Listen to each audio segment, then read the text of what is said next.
안녕하십니까. 오늘은 2월 마지막 주, 벌써 2월이 다 갔네요. 2월 23주 주일 예배를 드리겠습니다. 마태복음 18장 15절부터 20절까지 말씀을 전해 보겠습니다. 마태복음 18장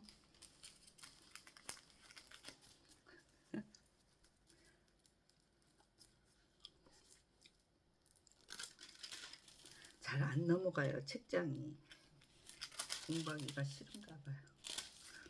18장 15절부터 20절까지 같이 합독해 보겠습니다. 네 형제가 죄를 범하거든 가서 너와 그 사람과만 상대하여 공고하라. 만일 들으면 네가 네 형제를 얻을 것이요 만일 듣지 않거든 한두 사람을 데리고 가서 두세 증인으로 입으로 말마다 확증하게 하라. 만일 그들의 말도 듣지 않거든 교회의 말하고 교회의 말도 듣지 않거든 이방인과 세리와 같이 여기라. 진실로 너희에게 이르노니 무엇이든지 너희가 땅에 매면 하늘에서도 매일 것이요 무엇이든지 땅에서 풀면 하늘에서도 풀리리라. 진실로 다시 너희에게 이르노니 너희 중에 두 사람이 땅에서 합심하여 무엇이든지 구하면 하늘에 계신 네 아버지께서 그들을 위하여 이루게 하시리라. 두세 사람이 내 이름으로 모인 곳에는 나도 그들 중에 있으리라. 한 주 또 잘 지내셨습니까? 맛있는 밤을 새벽부터 하나 깨물었더니 이빨 사이에 너무 꼈어요.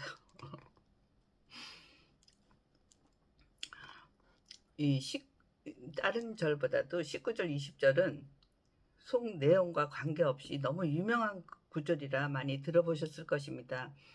19절 진실로 다시 너희에게 이르노니 너희 중에 두 사람이 땅에서 합심하여 무엇이든지 구하면 하늘에서 계신 내 아버지께서 그들을 위하여 이루게 하시리라. 두세 사람이 내 이름으로 모인 곳에는 나도 그들 중에 있느니라.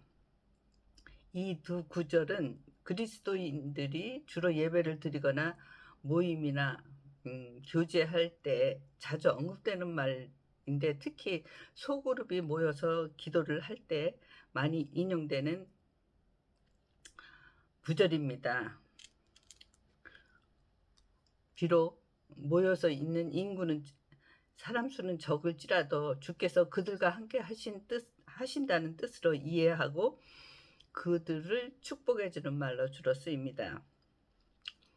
그런데 어떡합니까? 우리가 적용을 잘못하고 있었던 것은 아닌가 한번 생각해 보는 시간이 되었으면 좋겠습니다. 이 예화의 최종 목표는 징벌이 아닌 화해입니다.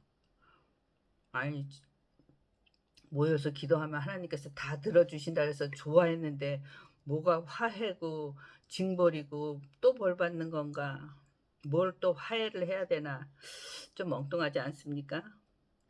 그만큼 우리가 조금 정도에서 벗어났다는 것도 생각할 시간이 되었으면 좋겠습니다. 이 예화의 바로 전 예화가 뭐냐면은 100마리 양 중에 한 마리를 잃어버리고 99마리를 놔둔 채 길 잃어버린 한 마리 양을 찾으러 예수님이 떠나셨다가 다시 찾으셔서 너무나 좋으셔서 기뻐했다 하시는 비유입니다. 제가 처음 읽을 때는 그럼 남아있던 99마리는 뭐야? 그런 생각도 들었었는데 이제는 생각이 바뀌었습니다. 99마리 양은 제 길로 가고 있었기 때문에 딱히 안 돌봐도 제 길로 가고 있었습니다. 그랬더니 이 비실비실한 양이 무리에서 떨어져서 딴 길로 가고 있으니 저 뻔하지 않습니까? 그러니까 그걸 끝까지 찾아갖고 오시는 겁니다. 이런 예화가 있고 그 다음에 오늘 드릴 예화가 있고 그 다음에 예화가 뭐냐면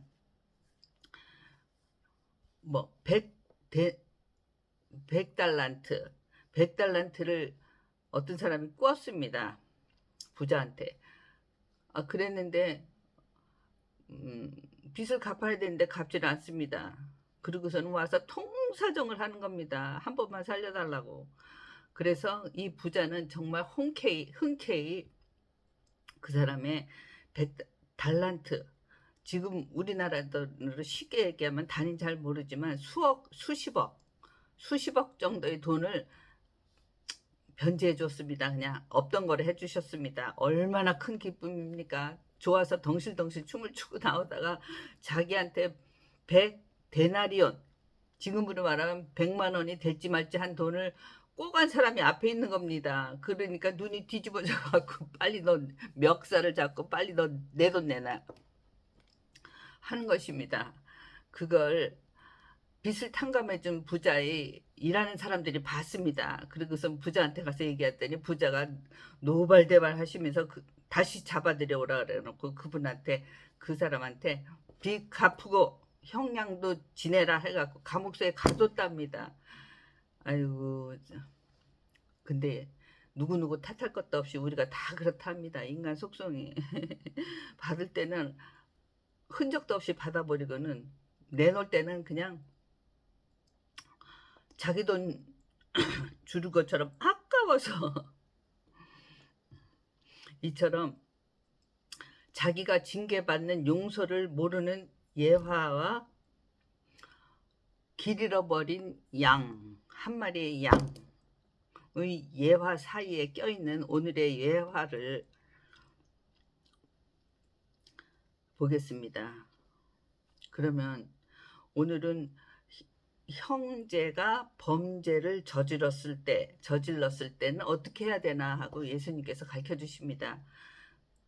형제가 범죄를 저질렀을 때, 그러면 이제 범죄한 형제는 내가 아니죠. 나는 착한 사람, 난 범죄한 것도 없고, 그리고 범죄한 형제는 딴 사람입니다. 그쵸? 근데 그게 아닙니다. 누가 범죄고 형제고 무엇을 어떻게 용서하라는 것인지 앞뒤 문맥을 잘 보지 않으면 잘 안 보일 수도 있습니다. 제 경우는 무슨 말씀이신지 어리버리 하다가 아는 구절이나 바로 듣던 구절이 나오면 확실하게 보이기에 그 부분만을 집중적으로 조명을 해서 봅니다. 깨알 같은 글씨에 두꺼운 두께에 얇은 종이에, 아유, 문체도 옛날 심청이 보던 문체, 고운 문체를 했으니 어쩌다 아는 구절이 나오면 아주 반갑습니다. 아는 사람 길에서 만난 것처럼 반갑습니다. 그래서 그 부분 딱 읽은 또 그냥 생술술 그렇게 읽었었습니다. 근데 대부분 분들이 그렇지 않습니까? 저는 그렇습니다. 이제서 오늘의 본문을 봅니다. 오늘의 본문은 교회 내에 아무 데나 가서 범죄한 형제를 화해시키려고 할 필요는 없고요. 교회 내에서 범죄한 형제를 어떻게 용서하고 화해를 시키려 끝없이 애쓰시는 예수님을 보게 됩니다.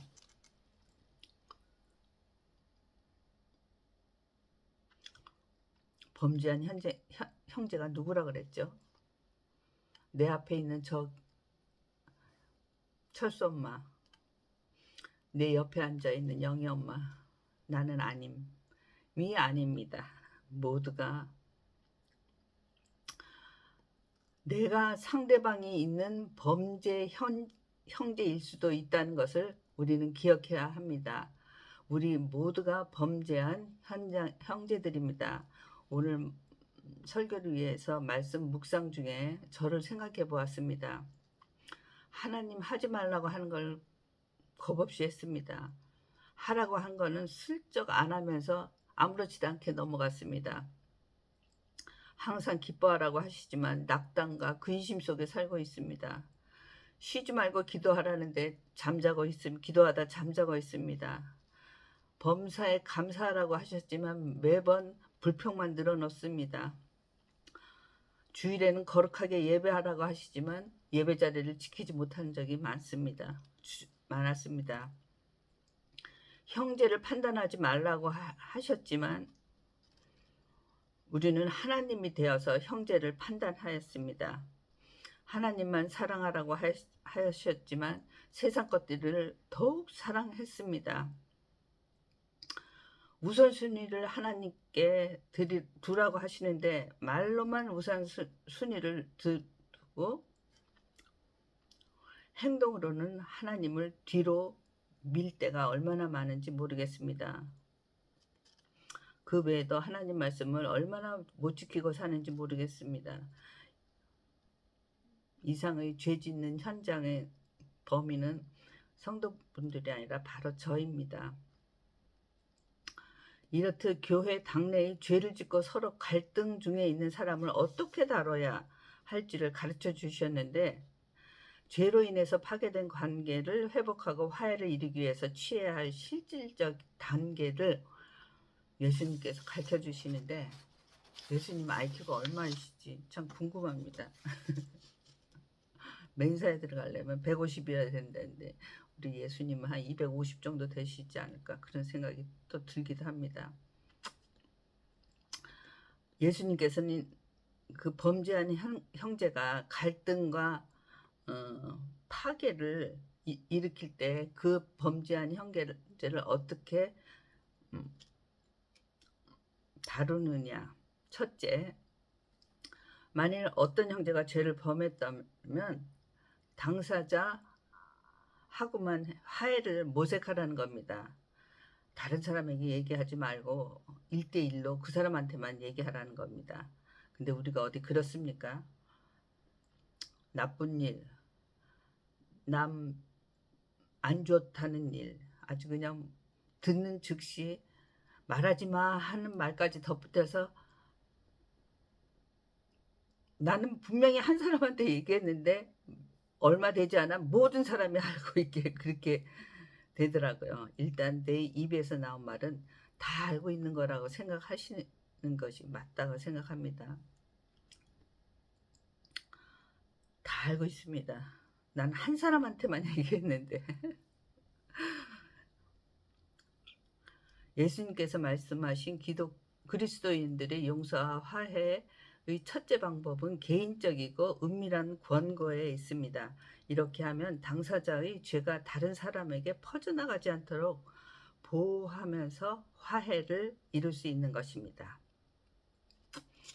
두 번째, 1대1 개인적으로 권면이 되지 않을 때는 증인이 될 만한 두세 사람을 같이 데리고 가서 해결하라는 것입니다.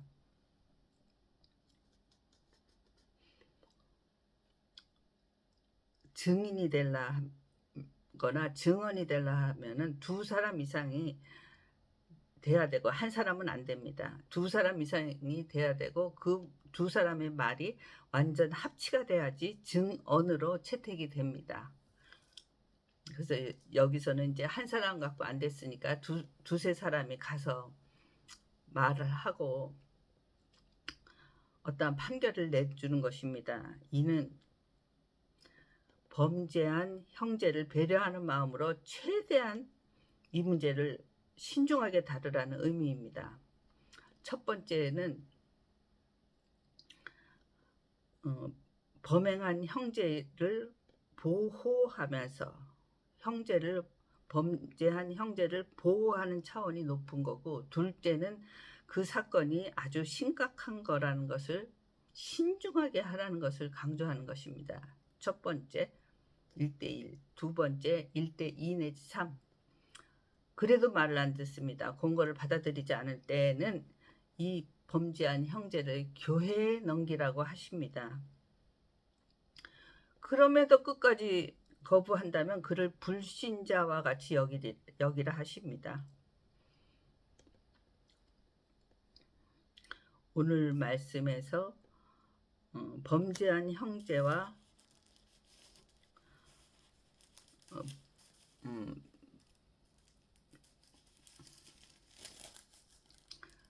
마태복음 18장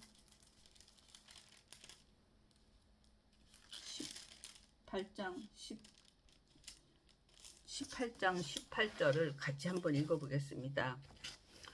진실로 너희에게 이르노니 무엇이든지 너희가 땅에서 매면 하늘에서도 매일 것이요 무엇이든지 땅에서 풀면 하늘에서도 풀리리라.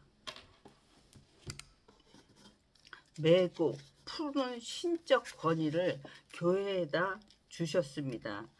이 교회에다 그런 권위를 준 것을 밝히시면서 사람들과 교회에 확신을 주신 것입니다.